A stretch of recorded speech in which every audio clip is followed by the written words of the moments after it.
Assalamualaikum warahmatullahi wabarakatuh. Perkenalkan, nama saya Munawwarah Nasution. Saya dari kelas 7A pagi dengan mata kuliah Pendidikan Luar Sekolah dan Pemberdayaan Masyarakat. Di sini saya akan membahas pertemuan yang pertama, yaitu pendidikan. Dalam istilah, pendidikan berasal dari bahasa Latin yang berarti melahirkan. Menurut Peter Worsley, pendidikan telah menjadi minat utama beberapa sosiolog yang telah memperoleh gelar layanan kemanusiaan mereka.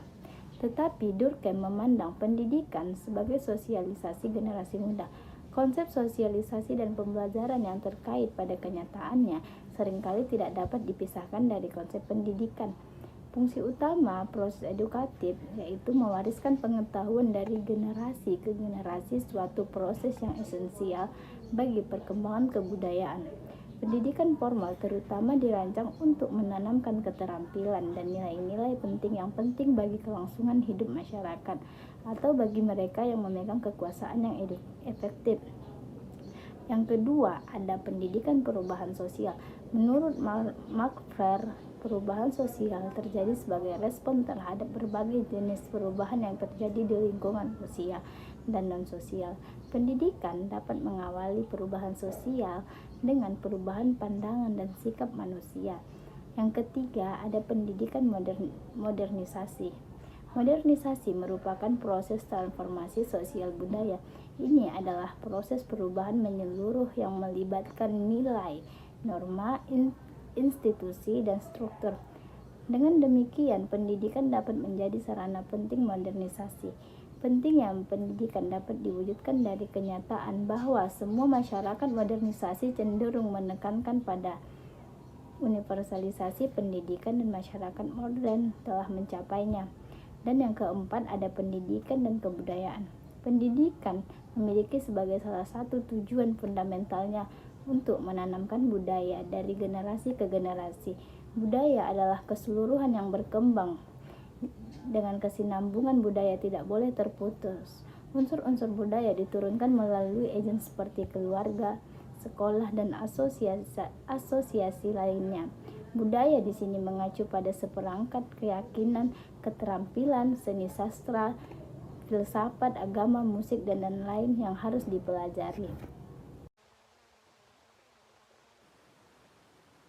Ada mekanisme kontrol sosial. Durkheim percaya bahwa pendidikan membawa perintah masyarakat dan memaksakan perintah ini pada guru dan siswa untuk menawarkan usaha pengetahuan yang memadai ke dalam pikiran siswa agar sesuai dengan Parson melihat peran kontrol sosial pendidikan dalam kaitannya dengan alokasi pekerjaan dan sosialisasi. Dia menegaskan bahwa perhatian potensi sekolah adalah untuk mendorong keteraturan dalam perilaku individu. Yang keenam, ada masalah yang utama dihadapi dalam pendidikan. Ada dua masalah dalam menghadapi pendidikan. Yang pertama, ada masalah kesetaraan kesempatan pendidikan, dan yang kedua, ada masalah pendidikan dan ketimpangan. Dengan meluasnya ketimpangan kesempatan memperoleh pendidikan akibat beroperasinya faktor-faktor sosial ekonomi pendidikan, tampaknya pemerataan yang efektif. Namun bukan berarti pendidikan tidak berkontribusi sama sekali pada proses mobilitas sosial di atas, tetapi momentumnya lambat mengingat tatanan sosial negara. Dan yang ketujuh, ada pendidikan, modernisasi, mobilitas, dan perubahan sosial.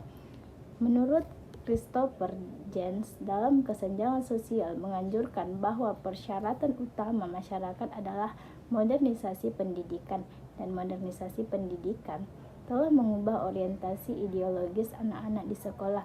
Akibatnya, nilai-nilai seperti orientasi diri, individualisme, prestasi, kompetisi, universalisme, inovasi, kesesuaian dengan ketentuan hukum masyarakat, dan kesetaraan telah mendominasi pemikiran setiap generasi. Ya, itulah hasil video saya kali ini. Sekian hasil video saya ini, lebih dan kurangnya saya mohon maaf. Wassalamualaikum.